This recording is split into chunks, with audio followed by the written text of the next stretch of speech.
Hey guys, I think OBS needs to be updated. It's got a little bit buggy with my camera. I switched microphones. I feel like I've not yet graduated streamer school, and so my S's can sometimes sound a little lispy, especially if I keep saying or using words that sound like an S or over and over again, and the Yeti does not like that. So while I practice my speaking, for right now, I'm going to be using this headset, or at least on this video, and we'll see how it comes out.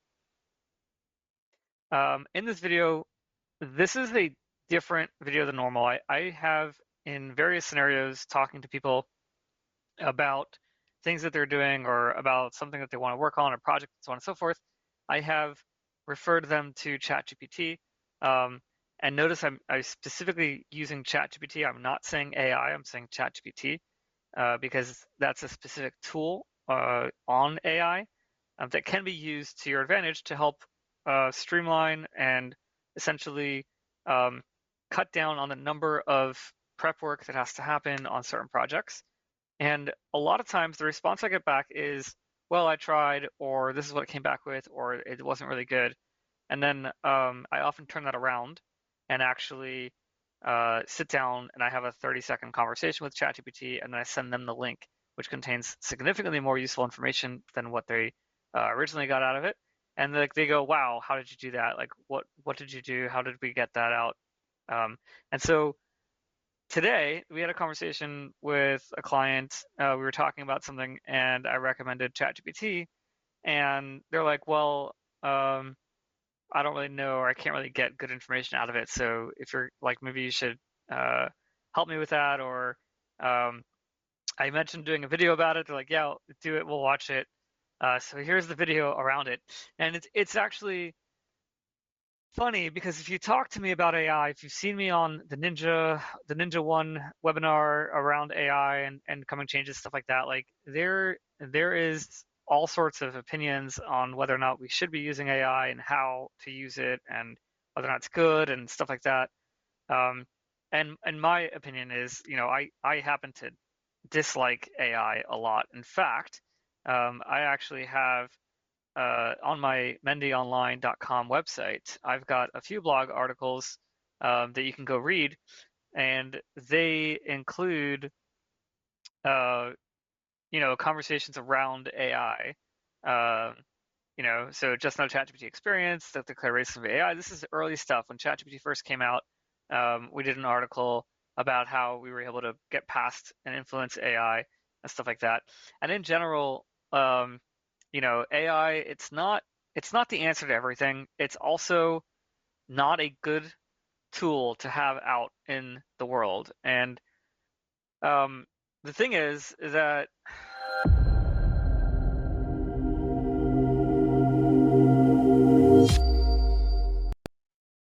okay, that was a mistake. Anyways, the thing is that with AI, there are two types of people that use it. There's the type of person that actually can do what they're asking AI to do, but they're using it to get them to a certain point. And we see this talked about all the time by people who use it and who are, uh, you know, using it with a grain of salt. They use it to get started, and then they go take it from there. And then you have the people who basically just go to AI, tell it something, copy and paste it, and just send it back, or just post it, or something like that. And they're not really putting any kind of processing or mental power or energy into what they're actually doing.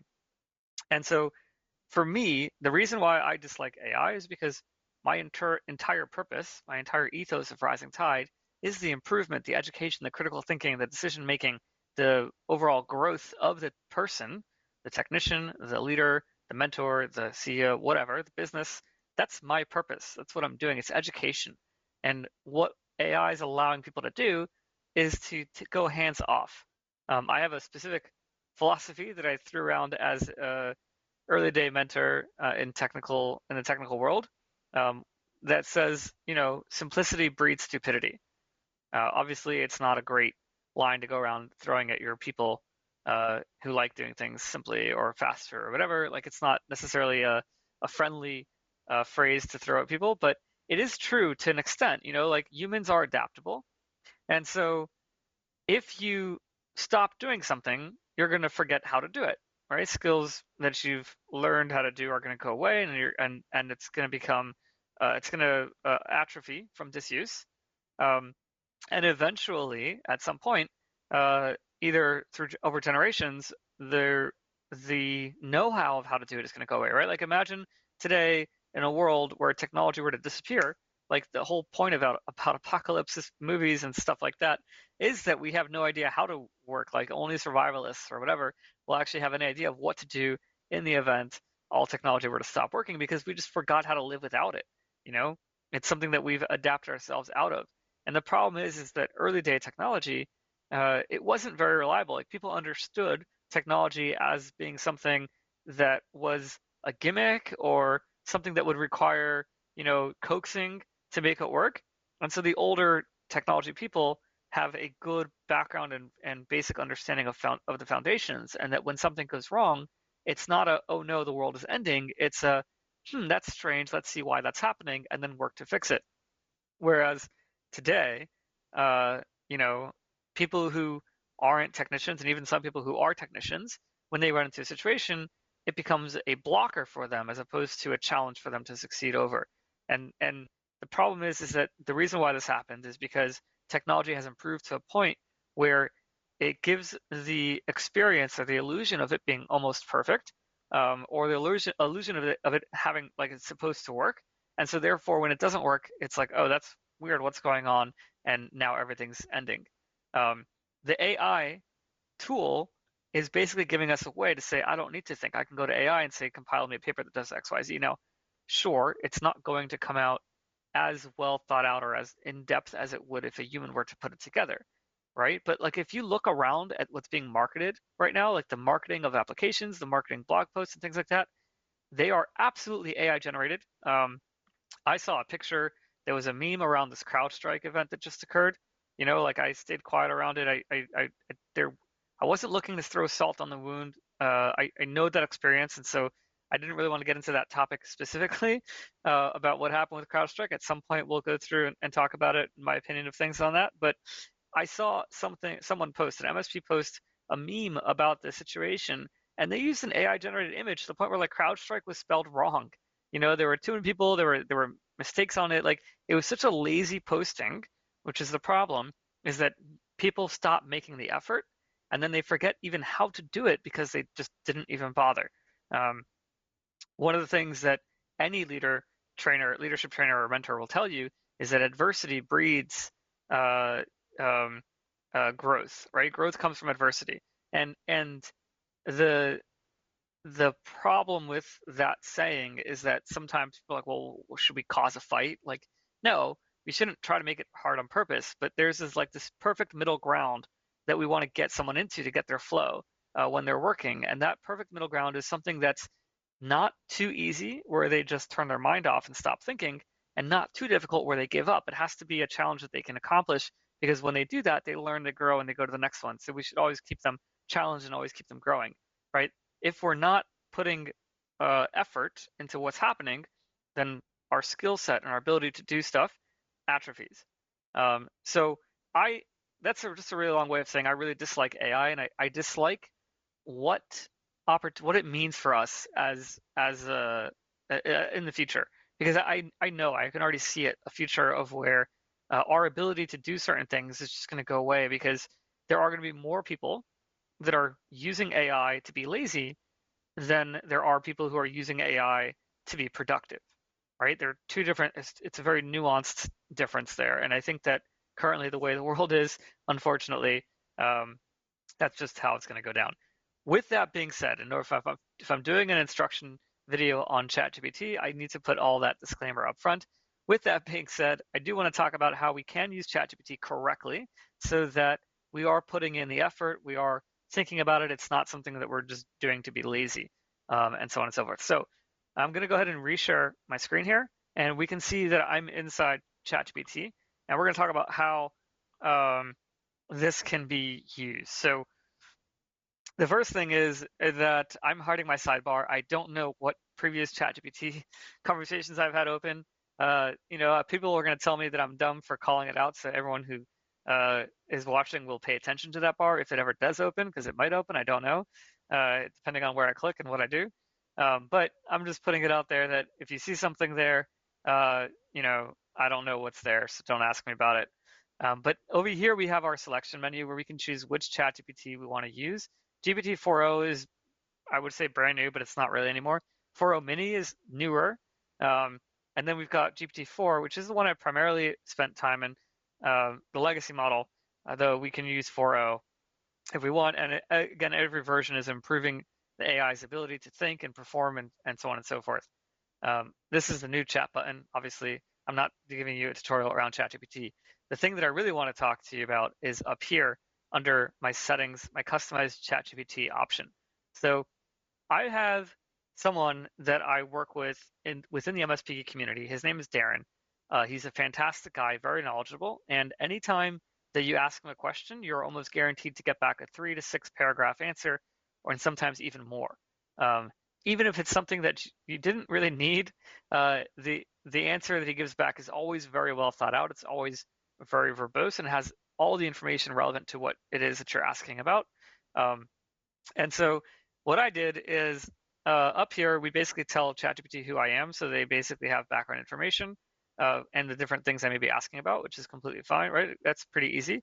But over here, talking about ChatGPT's personality and how we want it to respond to us, I've basically put in some instructions around it. And I've done a video about this before, basically. But with this, I can basically say Mendy mode is short to the point, pragmatic answers, basically. I don't need the whole instruction manual. I just want to know the specific answer of the question that I'm asking. And then I added Darren mode, um, where basically Darren mode will be a verbose length replies that goes in depth to the concepts being discussed, right? So this is not the secret to ChatGPT. It is only step one. If I come in here and I start a conversation with, I say, let's just do this. I'm just going to have a conversation and say, tell me the steps of post for BIOS mode boot computers. Right. And so now we're going to get back an answer from ChatGPT and we can kind of see like it's going on for a little bit.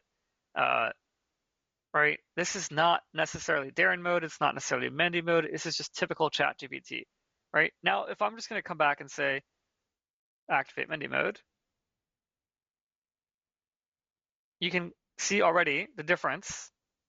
I don't have to scroll and I can see the full steps, right? And over here, I have like a more explained steps, step-by-step definition of it. Now, if I go activate Darren mode,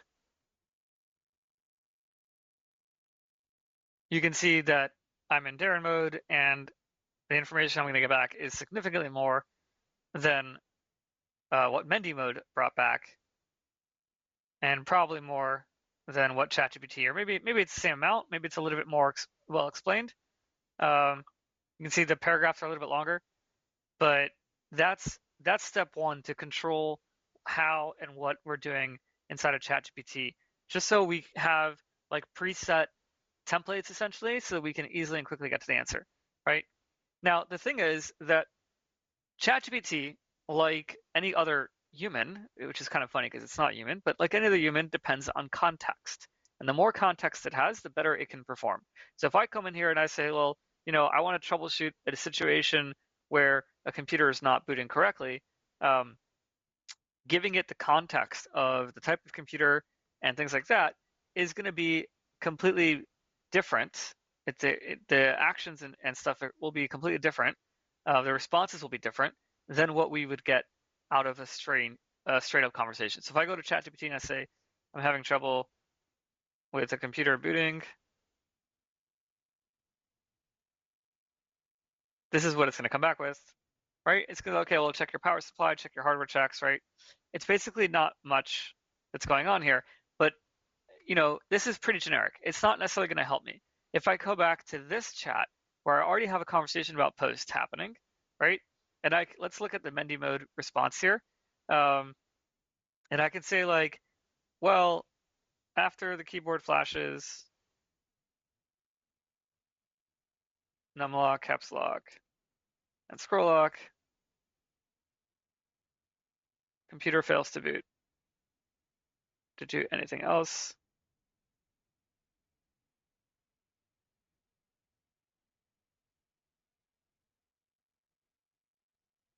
and no beeping occurs, right? And so we get more information about it. Now, again, this is still like not necessarily uh, good because I'm only in step one, right? But we can now have a conversation with the AI bot as if it's a person. What is my reaction to a tech support engineer if I tell them, I have no beep codes, and it says, hey, listen for beep codes, right? Right here, step 6. Uh, so like if this was a technique, I'm like, are you dumb? I just told you something, right? Like I just told you what's going on. Obviously, hopefully, you're not going to tell the human, are you dumb? And you don't have to be rude to the AI bot, but you can get it to think deeper. Um, right. So let's get different answers as Mendy mode. All right. So it's telling you to unplug the thing, right? Do like basically a power drain.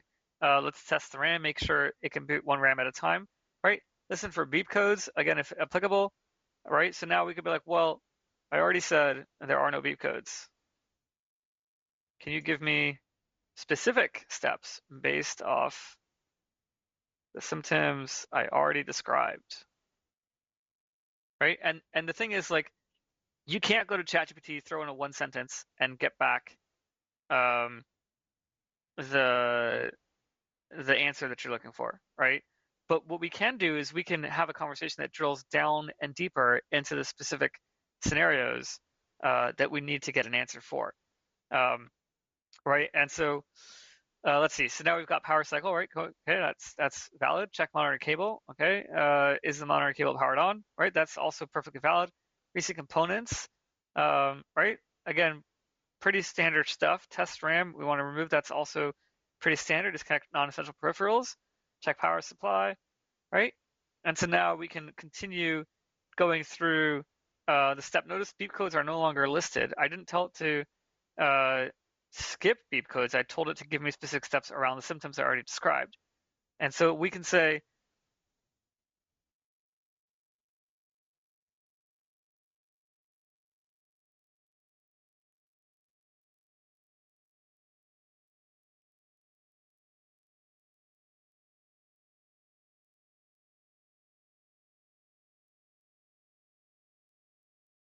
and now we can start to get more specific. I can say the monitor is connected securely, and I tested the monitor on another computer, and it works fine. Right, so now it wants me to reset components, right? It's basically walking me through troubleshooting steps at this point, and I can say that didn't work either, right? Let's skip this step. I don't want to lose my overclocking settings, right? Okay, and it wants me to test my RAM. And so it basically is turning into a specific situation. Now I can say, yep, I confirmed that the memory module 1 works fine. With both, it doesn't work. How about we do this with, let's make it a little bit complicated. With either,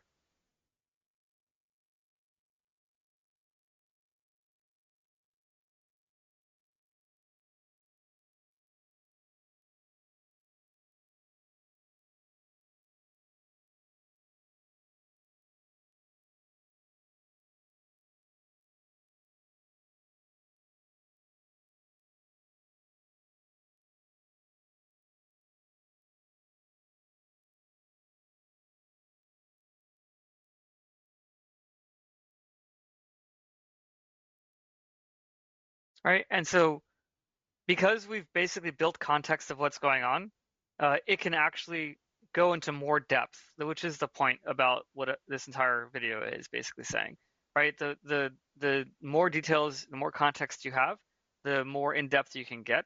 This is true not just with ChatGPT; it's true in life in general. When we are troubleshooting an issue, we're talking with a client. Like the more context we have, the better.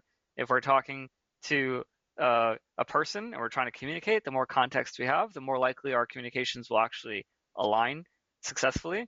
Um, Otherwise, if we don't have that context, misunderstandings can occur. If we keep things vague, we don't really know what's going on. And so really the short of this video is that when we're talking to ChatGPT, we cannot, it's not a magic machine. We have to treat it like any other tool where we have to spend the time and effort to actually build something out of it.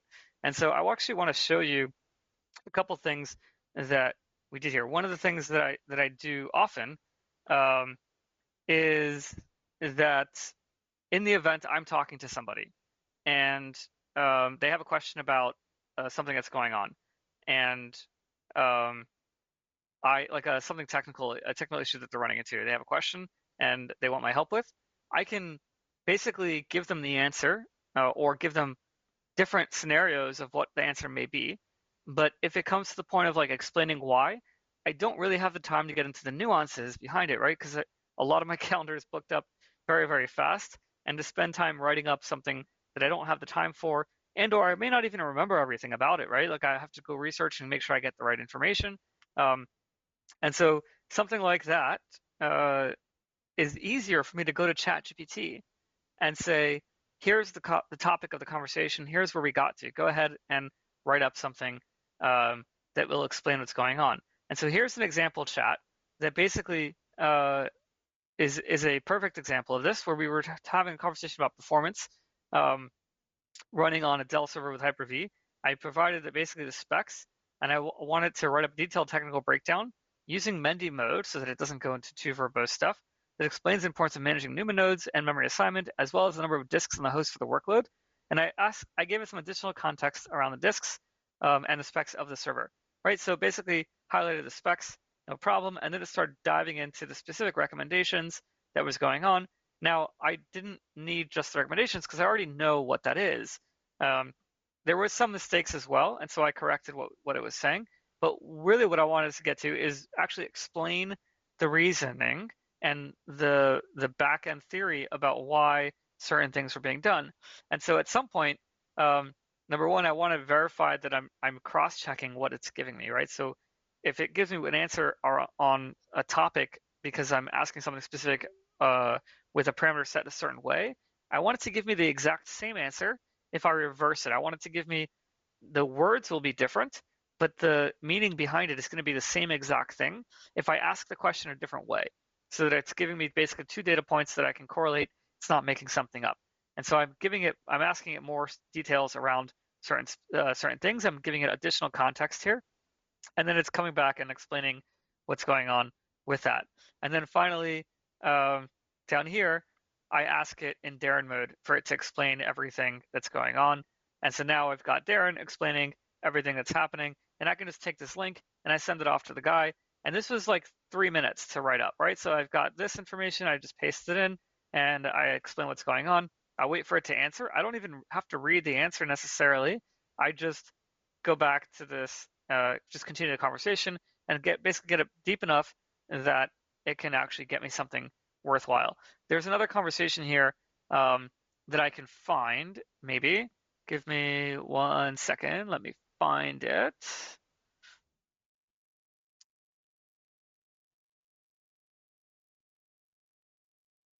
Here we go. All right, so here's another conversation that I can show you where I'm basically doing the exact same thing. We start off this conversation by saying, what lessons can we learn about the tradecraft of bad actors? Ooh, hey, look at that. I've got the side pane opened. What lessons can we learn about tradecraft bad actors from bad actors by dissecting the WannaCry Eternal Blue variant against something like Sasser? Now, I don't know if you guys remember Sasser. It was a really old malware from a long time ago, basically crippled the technology industry for a bit, um, as it would force shut down computers by uh, uh, ending a critical process. A CSSRS process, I believe, was being killed, causing Windows XP to immediately shut down with a 30-second warning. Or maybe it was LSAS that was dying. I don't remember. Uh, and it was doing some other stuff too. Like I don't know, maybe 14 at the time when it was coming out, maybe 15 at the time when it was out.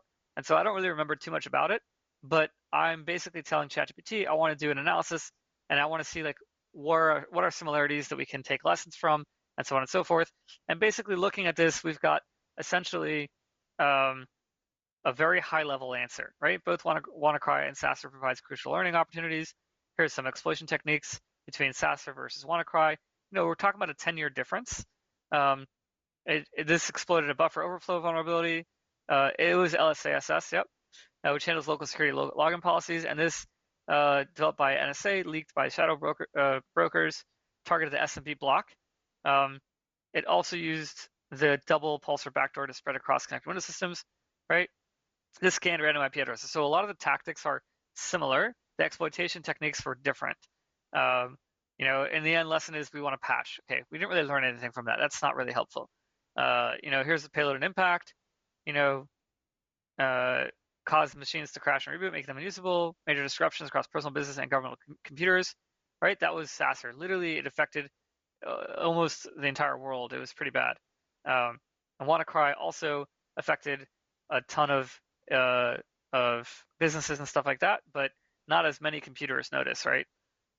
Lessons again are pretty basic. There's not really much here, but if we go down and say, well, like, right, that's high level. I'm a malware analysis person. Like, give me some I'm giving them more context. I'm a person who will understand the actual analysis.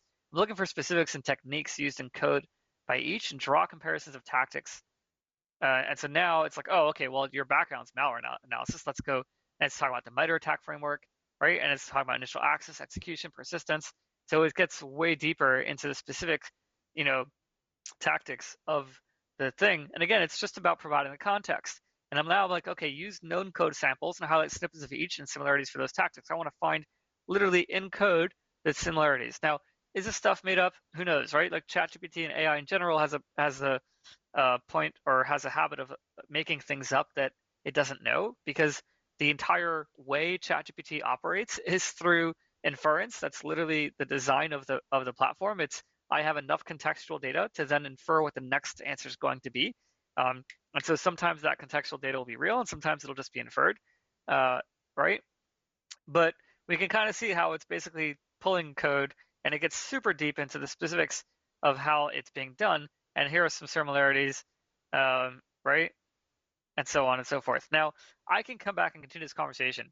Here's the last part, right? I mentioned it can hallucinate stuff. I can continue this conversation from where it left off. So I can come back and say, by the way, can you let me know if everything you gave me is publicly available information, or did you make anything up, infer anything from context? And so now we got an answer.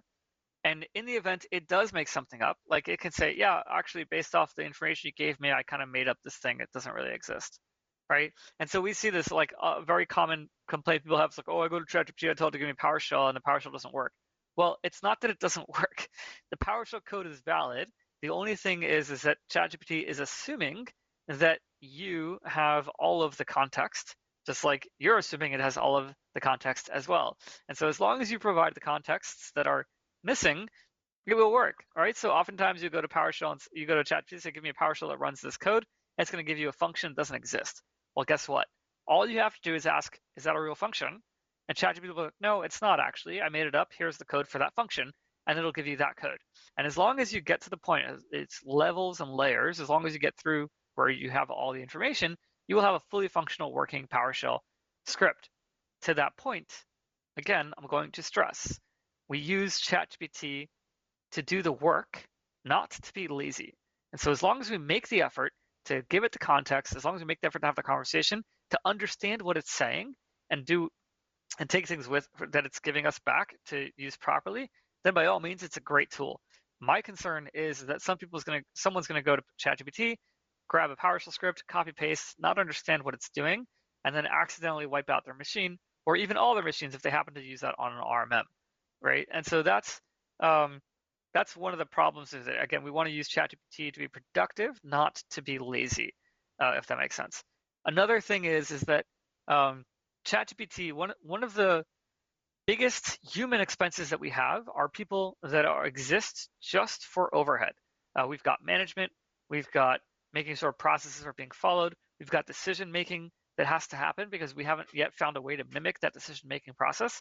And so a very simple example is a contact cleanup, right? How are you going to deduplicate contacts if the names are not the same, the email address is not the same, right? A normal, typical dedupe of contacts exists because there are two entities that basically, there are two entities that that will have the exact same value. And so we can say email address and email address should be unique. If two of them have the same exact email address, they're the same contact, let's merge them.